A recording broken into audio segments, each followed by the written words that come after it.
Hey everyone, thanks for joining us today.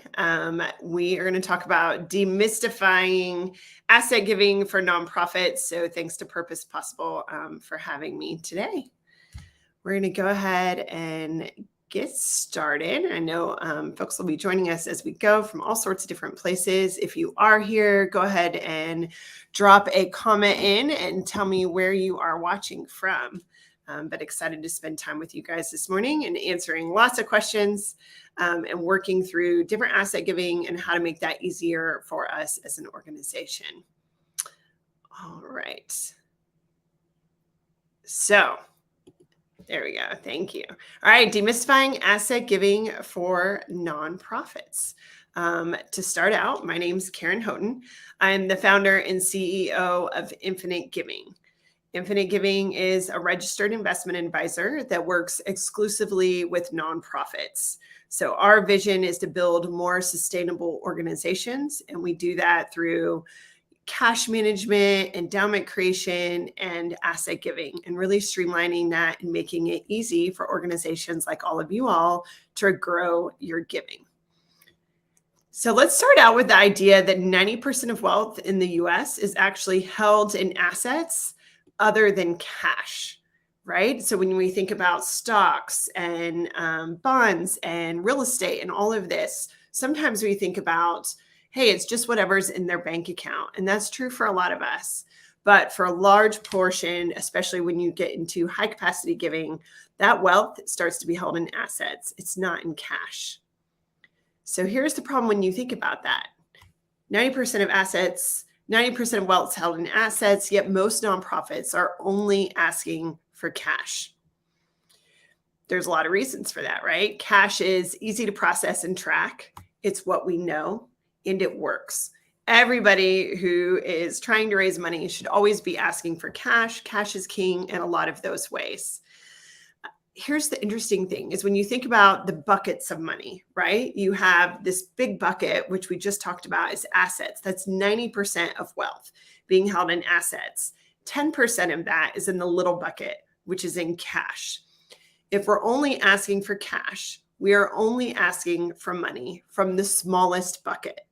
And essentially what that means is we're missing a lot of opportunity, right? 10% of a small bucket is a lot smaller donation than 10% of a big bucket. So when we talk about average online cash gift, what do we think the average online cash gift is? It's $128. So the average online cash gift is $128, right? That probably sounds fair to your experience. Yet gifts of assets tend to be bigger than cash. Much, much bigger. So we're going to look at those numbers and then talk about that, okay? So we have an average stock gift. You want to think about it?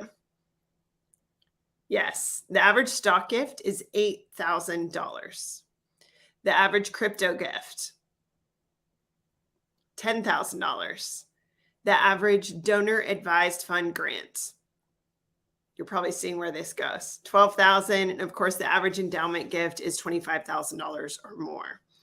So when you're thinking about an online cash gift being $128, here's one way to think about it.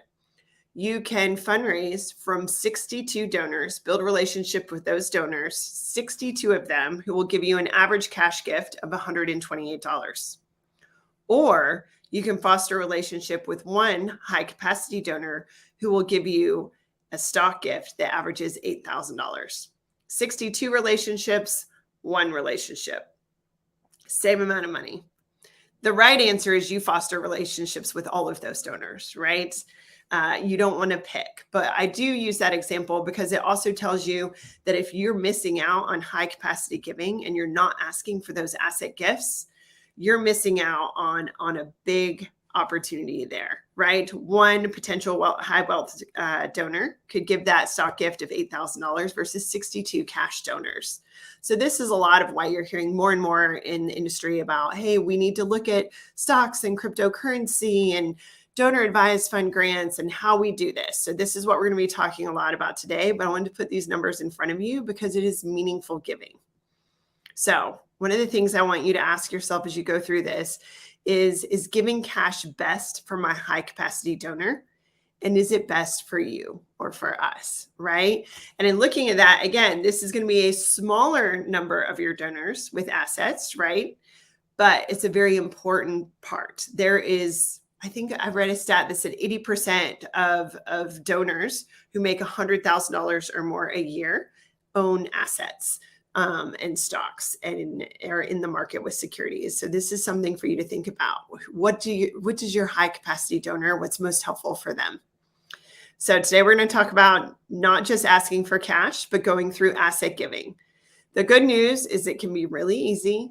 It's tax efficient, so it's what's best for your donor. And as we just went over, it can bring in larger gifts. So the goal today is for you to work smarter, not necessarily harder. I don't want it to be one more thing, but I want you to be able to diversify and then really allow you to target some of these bigger gifts.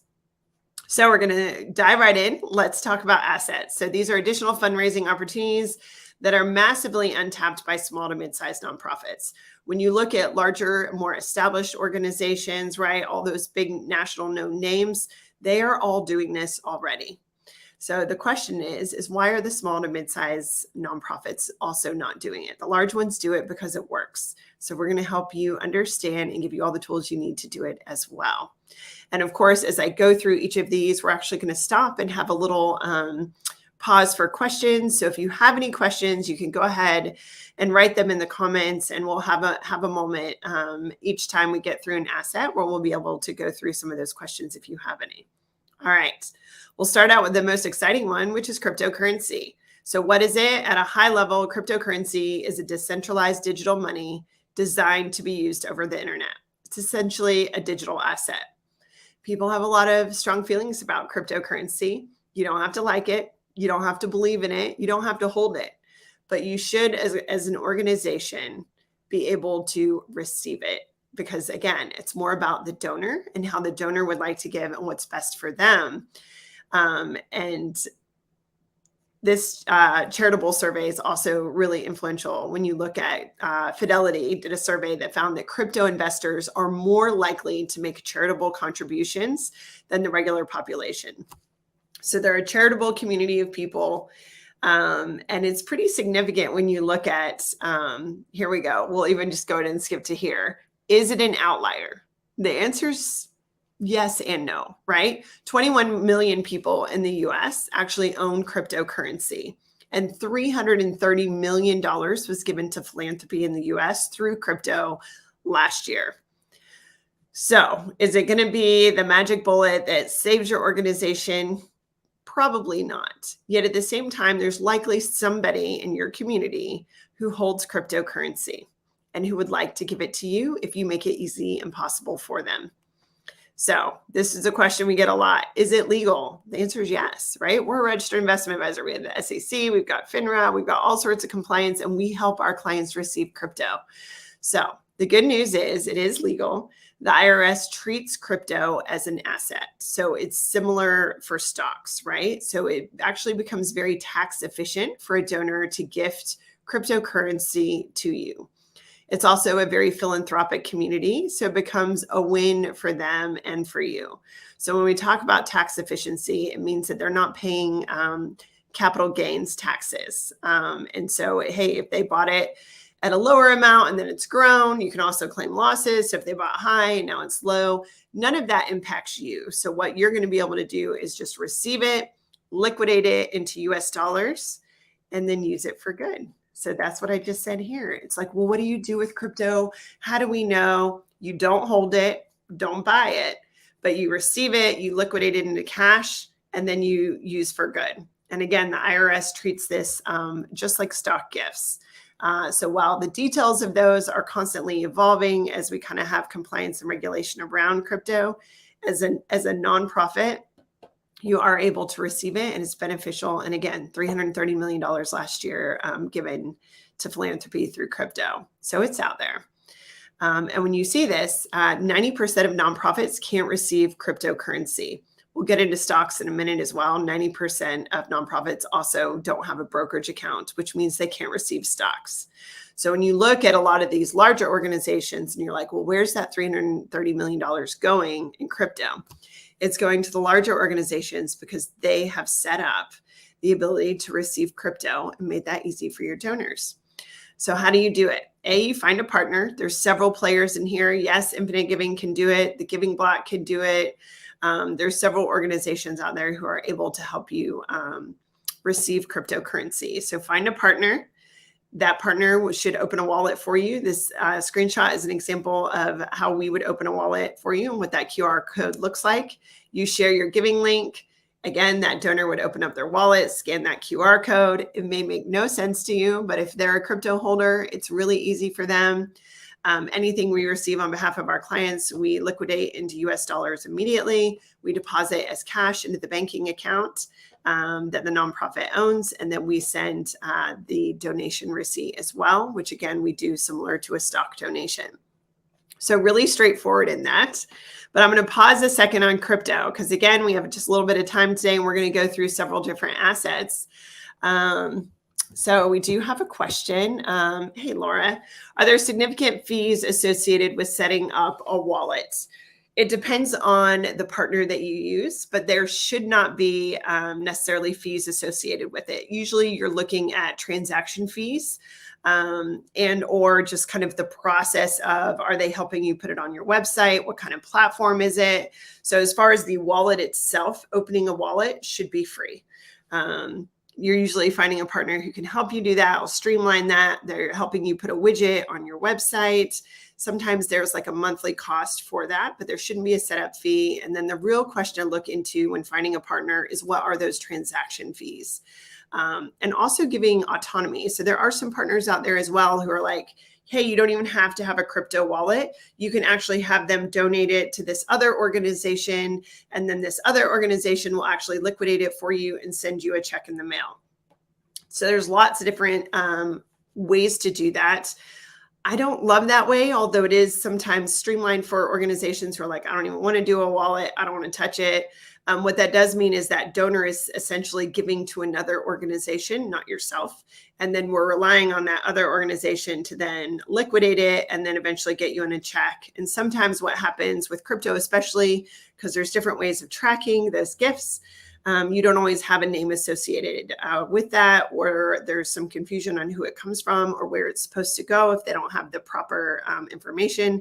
So usually that third-party vendor, if it is not your own wallet, if they can't figure out who it's supposed to go to, they just end up accepting that donation for themselves because they're also a nonprofit. So multiple ways of doing that. We recommend ownership of your finances. And so opening up a crypto wallet, opening up your own brokerage account, which we'll get into as well. But it should be a pretty affordable, low friction point for most organizations. Great question. Anything else on crypto? All right, we're going to keep going. And again, if you have questions as you go ahead and type them in there and we'll move forward to stock donations. These are a bit more straightforward, right? So stock donations are shares in a corporation that have been donated to a charitable entity. Securities are what you hear a lot. A lot of people use different, catch-all terms, but securities are a catch-all term for stocks, bonds, mutual funds, ETFs, and other investments. So if someone's asking you, hey, I want to gift stock, I want to gift a security, that can mean all these different types of gifts, and you're able to receive all of them. And as we mentioned, stock donations are actually the most tax efficient way for a high capacity donor to give because they're not having to pay capital gains taxes. It actually saves them money and you money ultimately, right? So say an example of $100, right? Again, stock gifts are usually much larger than that, but say you're going to give $100. If you're not accepting the stock and you're requiring that donor to cash out first, they're actually going to have to pay 20+% to the government in taxes.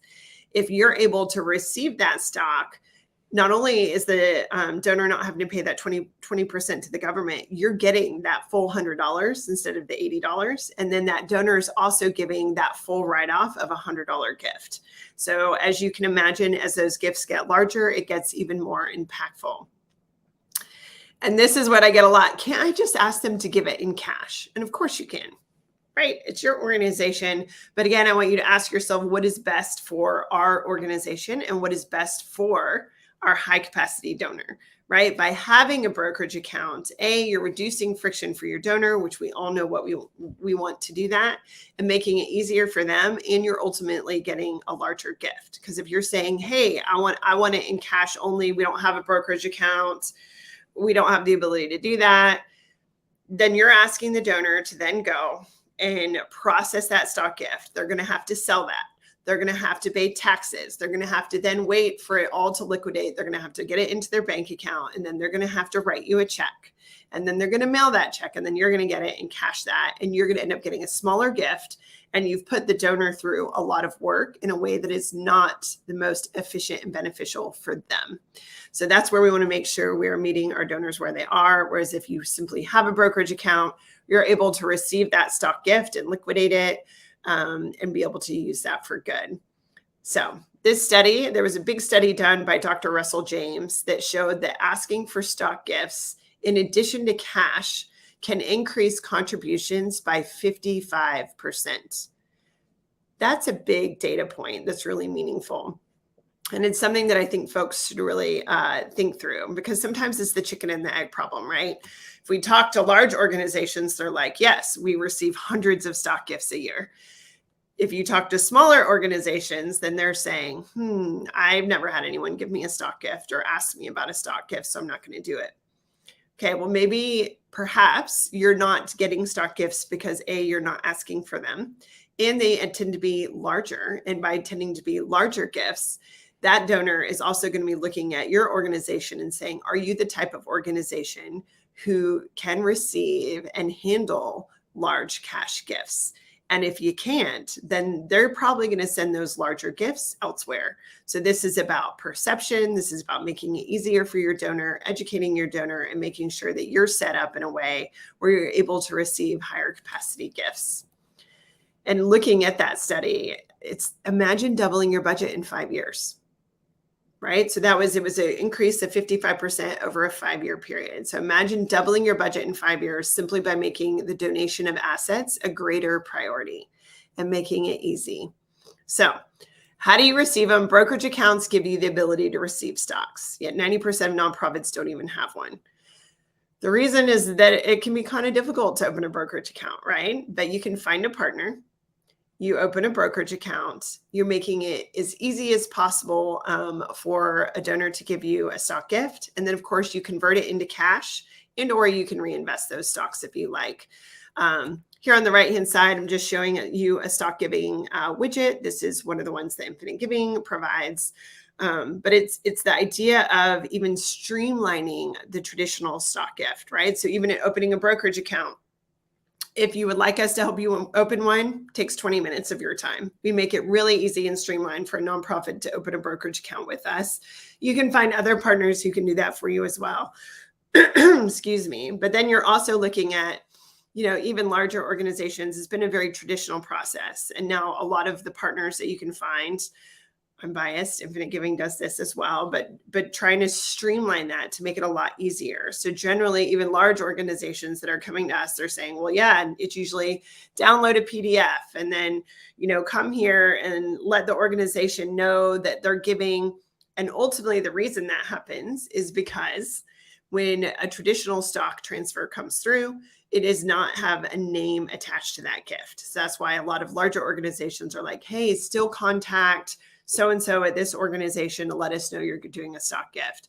Otherwise, you get a tranche. Even huge organizations who have a 30-person development team, they'll get a tranche of a stock gift and they don't always know who it's from. We solve that, right? So the idea of a real-time donor transparency, the quick opening of a brokerage account, the automatic liquidation, the donation receipts, It is possible to find partners who can make that entire process have full transparency and ease for you. So it's something that, hey, we just put this on our website and the rest is taken care of for us. And then your donors are able to give you those bigger gifts. So we're going to stop here again to see if there are any questions on stock giving.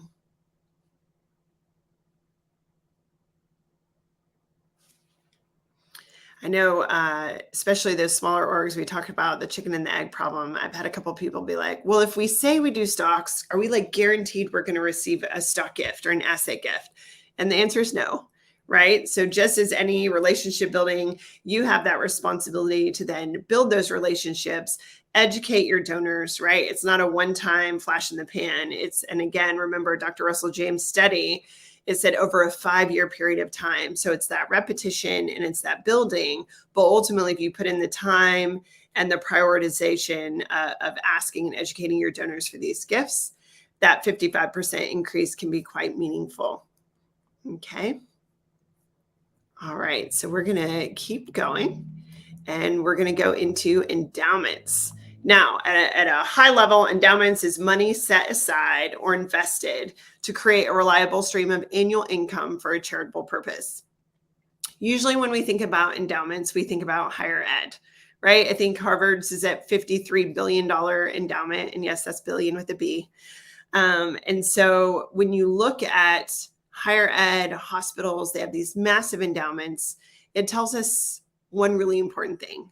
And that is that high capacity donors love to give to endowments, right? And the reason is that it is a smart gift because it's a donation that they give one time that essentially gives each year to the organization they care about indefinitely, right? So it's the idea that they're giving this one-time gift, they get that tax deduction, it's being invested, and then from it being invested every year, essentially for generations to come, it's able to give back to that organization if you're pulling off a 5% disbursement, et cetera.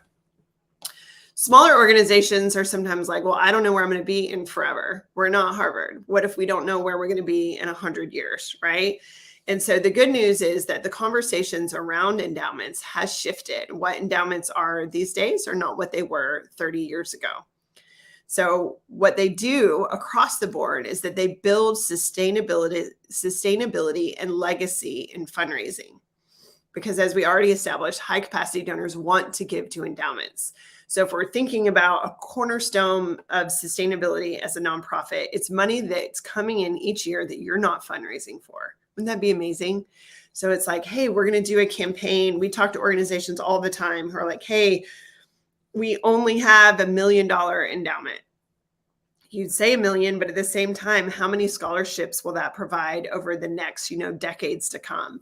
Will it grow? Can you seed an endowment and then have people give to that and grow over time? Or, there's several schools that we work with that it is, hey, we're going to, our goal is to raise a $10 million endowment because we want it to pull $500,000 every year to help supplement our teacher salaries. Those are really meaningful ways of looking at real long-term legacy giving that has a long-term impact on these organizations. So when we talk about endowments, when we were talking about, Harvard, we think of a true restricted endowment. The good news is that's not what endowments are all about anymore. Those still exist, but for small to mid-sized organizations, which I think is the majority of people who are on here, perhaps not all, is that there are different kinds of endowments. So there's micro endowments. A micro endowment is the idea that it doesn't have to be a $53 billion endowment to be meaningful. What if it's $1 million? What if it's a $250,000 endowment? Depending on what the needs are, it's still a cornerstone of building that sustainability of money that will give off money each year that you're not fundraising. A quasi-endowment is usually where we specialize in, and it's certainly the most popular currently. So a quasi-endowment is actually an endowment that is not gifted from a donor, but it is actually created from a nonprofit organization. Often they will use excess reserve funds to set up an endowment.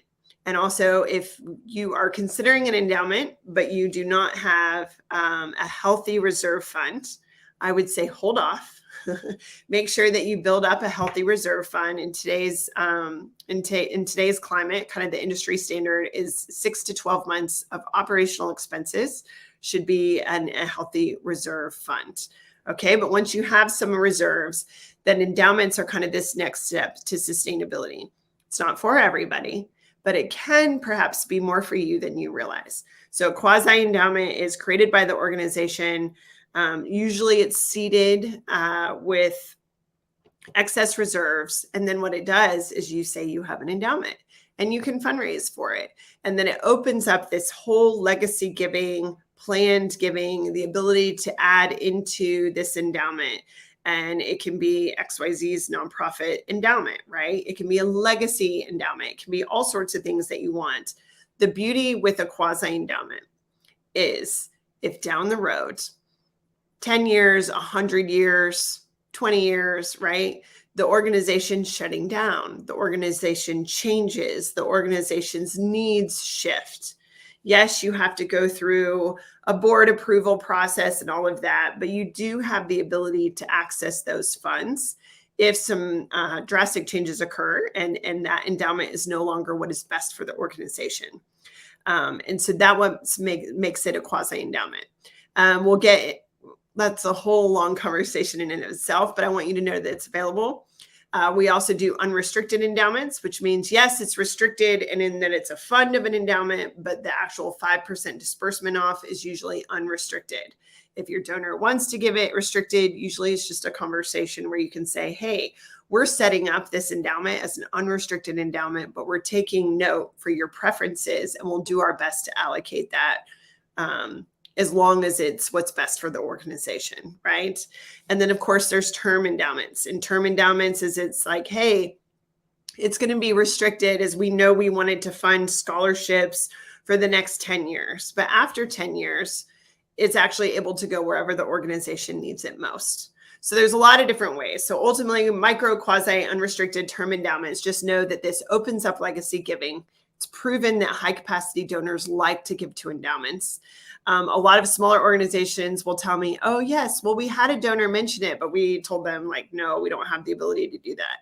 So endowments also take a really big shift from you as an organization to get out of a scarcity mindset and into a longer term abundance mindset, right? If you're still in that scarcity mindset, you're going to say, no, I need all that money right now. And that's okay. We're all there at some point, right? We all start there.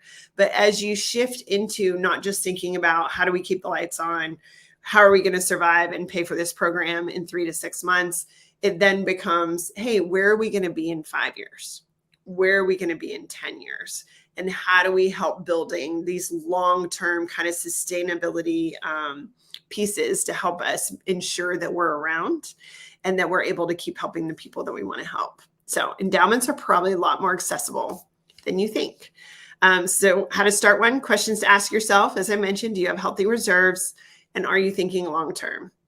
If you can say yes to both of these, then the steps you take are to find a partner with nonprofit expertise. Then you would create an IPS, which is an investment policy statement. You create an endowment policy. You set up the fund through an investment advisor, and then you start fundraising for it. So we actually can help set up an endowment usually within 2 weeks. And so some of that depends on the efficiency of the board. Do you have an IPS in place? But we would partner with you to create an investment policy, an endowment policy. There's no cost for any of those. And then we're essentially opening your brokerage account. We're naming it, and then you're able to start fundraising into that. So it doesn't have to be as scary and overwhelming as it may seem. They're a lot more accessible, and it's a great way to tap into those high capacity donors, and especially planned giving and legacy giving. It's really meaningful. You can even do named endowments, which I didn't touch on, but you could, if you have any donor who has been gifting to you every year for 5-10 years, they should be approached and asked about planned giving and potentially even an endowment. And you can actually set that up for them while they're still with us. And that way in their planned giving, they already have an endowment that they can, seed. And then of course they can add their planned giving to that when they pass in their estate planning. So just something to think about. All right, questions. We're going to go into questions about endowments. Let me know if you have any questions on what that can mean for you or your organization. Is there anything to avoid or be cautious of with an endowment? Absolutely. So it is a formal process, right? You are creating a board governance document. And of course you have to ensure you have a really good partner who understands endowments. You have to make sure you have the proper governance in place with an IPS, an investment policy statement, and or an endowment agreement. Sometimes those are the same things. Sometimes they're different documents, or they're different sections of the same document. And it's not for everybody too. So I think one of the cautions that we want to do, again, if you're at a place where you're in a scarcity mindset, you don't have healthy reserves, endowments are not the right time for you. You also want to think through, is your organization going to be around in 10 years, 20 years, 50 years? Is that the plan and intent? If you aren't sure, then endowments are not for you. Also, to ensure that you're having the right conversations with the donors, right? So when you're entering in those conversations, you really don't want to get into a restricted endowment. We talk to folks all the time who maybe had an endowment gifted to them, or it was set up a long time ago, and the endowment agreement was too restrictive. And so they're locked in with a provider who's charging incredibly high fees and it's underperforming.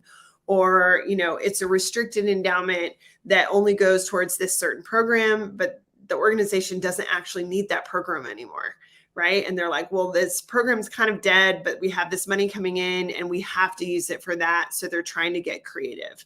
So really anything you want to do, if you decide an endowment could be really meaningful for your organization as you plan long-term, I think the most important thing is communicating with that donor and making sure the agreement that you have in place is true and also flexible, and that it gives the organization flexibility in the future to make sure that whatever they're doing, it ensures that the money is moving the mission forward, but it gives you some flexibility in when and how it's used. So great question. And again, a professional partner should be able to partner with you in that and help guide you in those conversations.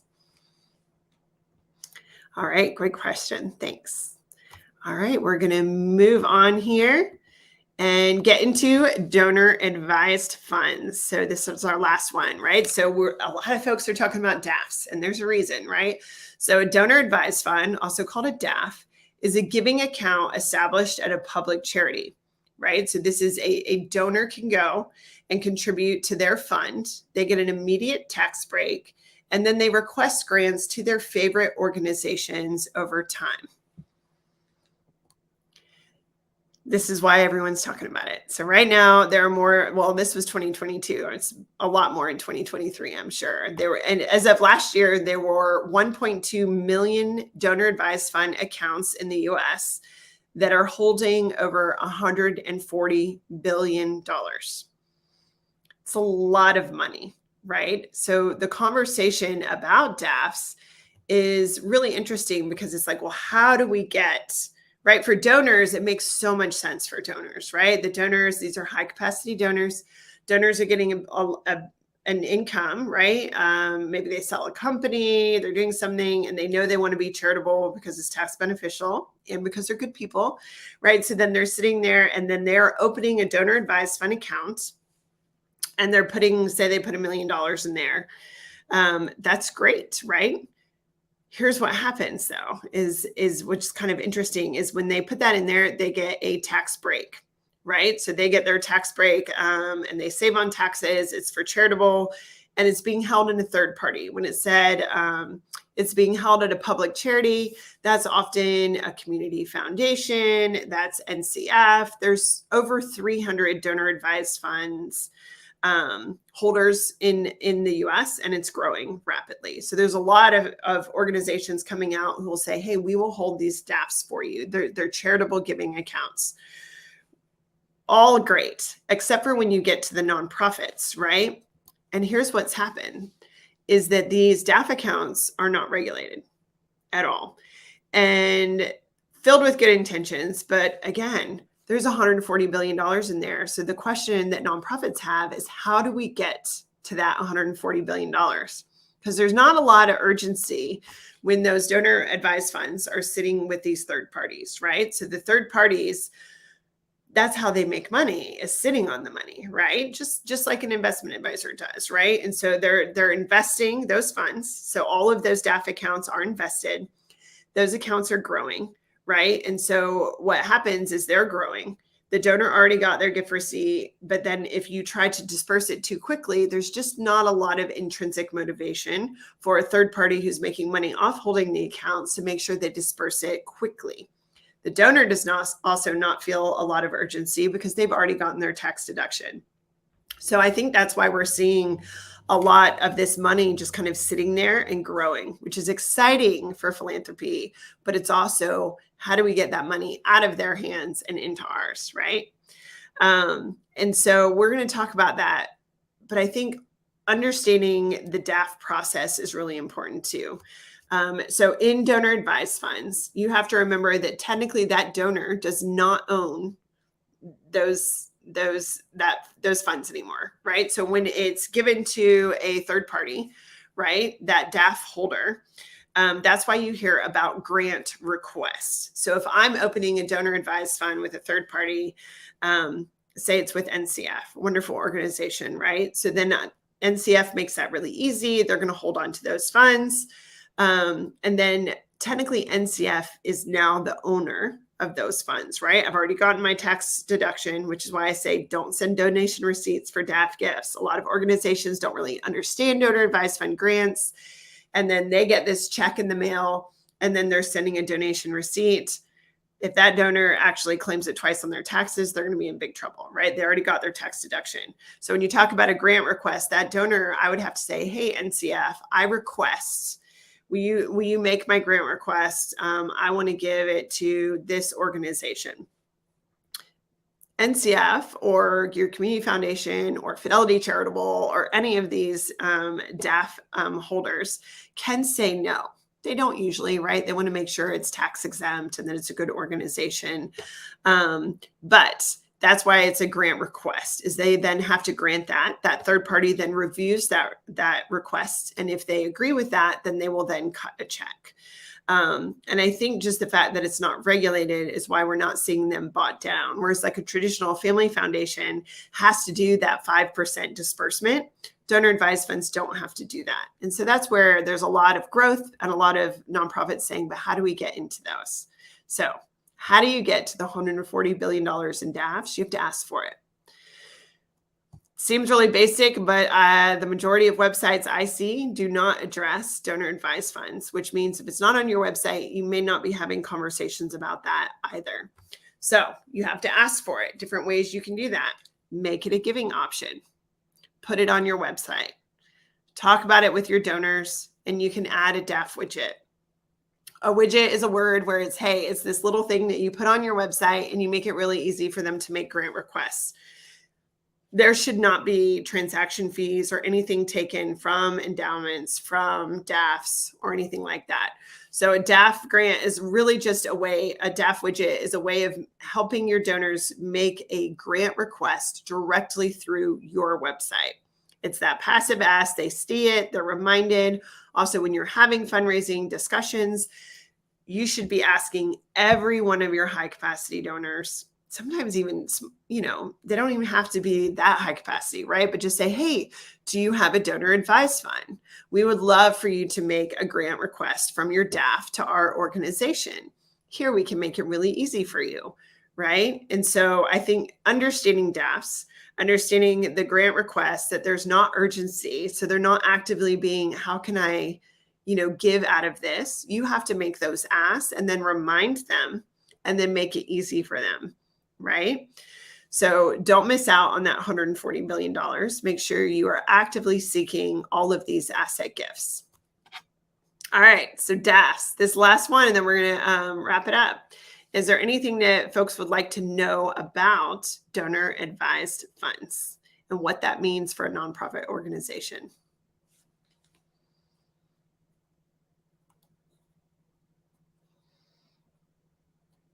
All right. Looks like we're good here. If you keep thinking of anything, let me know. We'll do one more final round of questions at the end. But again, the little hot tip there, make sure on DAF gifts, when you get that check in the mail, right? Because that's usually how it comes, do not send them a donation receipt. They have already received their tax deduction. And so you do not need to resend that. All right. All right. So as a quick summary, how do you get asset gifts? You have to ask for them. Don't fall into the chicken and the egg problem. Everybody should be asking for asset gifts because, again, there are donors in your circle who own assets. Most of us do, right? And so when you're considering philanthropy and you're considering these conversations in fundraising, here's what you have to do. You have to make them all a giving option. You have to put them on your website. You have to educate your donors. And then when you do this, you have to make it as easy as possible and reduce the friction in how to receive these. So there's a lot of data behind this, but it shouldn't be, if you do a stock gift, you don't want to have to say, hey, donor, go create a login, go create a password, go to this other organization, and then fill all that out. Or, hey, donor, yes, we want a stock gift, but download this PDF, have your guy call this guy, make sure you contact the organization, right? If you're doing those, the good news is you're asking for them. So then your challenge, if you're already asking for them, is how do you streamline it and make it more efficient and frictionless for your donors, right? How can you ease that process for them? And if you're not doing it all, this is your opportunity today to make sure that you start having those conversations and you start kind of opening up these pathways to increase your asset giving. Shameless plug, right? But we do make it easy. If Infinite Giving ends up being a fit for you, we do a whole braided gifting page for you that, yes, in addition to cash, ACH, Apple Pay, Google Pay, and all of those we help you with. We also streamline. We open up your brokerage account. We open up your crypto wallet. We do stock, crypto, endowments, and DAF grant requests all in one place for you. If that, and there's also other organizations who do pieces of these as well. So find the partner that's the right fit for you, who can make it streamlined and accessible for you. And again, that Dr. Russell James study, what it was is they looked at over 1 million nonprofit tax returns. And he found that those who pursued asset gifts instead of just cash brought in twice the revenue just 5 years later. Twice the revenue. So yes, remember, it's over 5 years, intentionally building, having those conversations, adding them as giving options, and consistently educating your donors is how you get there. And again, that aspirational, inspirational moment of imagine doubling your budget in 5 years. This is that data point. So imagine what that would do for your organization and the people that you serve. So as a final kind of summary, make sure you're aiming for the bigger bucket. Cash is a smaller bucket. We always want to lead with cash, but also ask for that bigger bucket, which is the asset gifts, because 90% of wealth held in the US is held in assets. So your job is to help donors easily give to your organization in a variety of ways. And that's it for today. Again, I'm Karen Houghton. I'm the founder of Infinite Giving, and our goal is to build sustainable nonprofits. And again, we specialize in asset giving. Is there any additional questions that we have before we close up today? Okay, I see Natalia. What would you recommend as first steps to start this process for small nonprofits with few staff? First off, you need to have a conversation, right? And make sure that this is a pathway that you want to move forward and build intentionality into your fundraising strategies to where you say, hey, we've only been operating in the small bucket of cash. How do we start to have these bigger conversations about asset gifts? And what do we need to put in place for those? Maybe the very first step is looking at stocks or looking at crypto.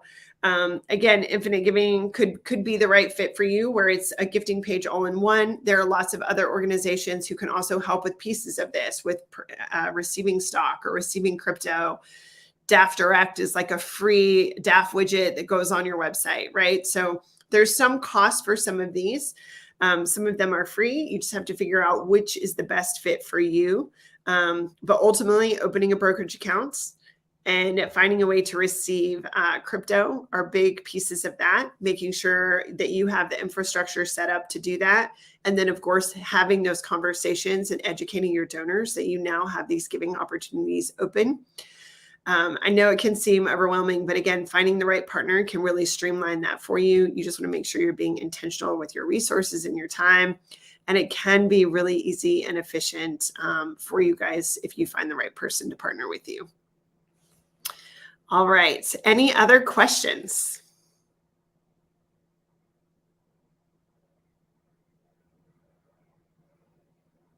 All right, Jean, it says, can you give us an idea of the cost to set up a brokerage account through our company?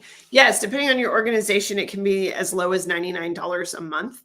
And then that includes no transaction fees on stock gifts. And so we are doing it at a flat rate and making it really easable.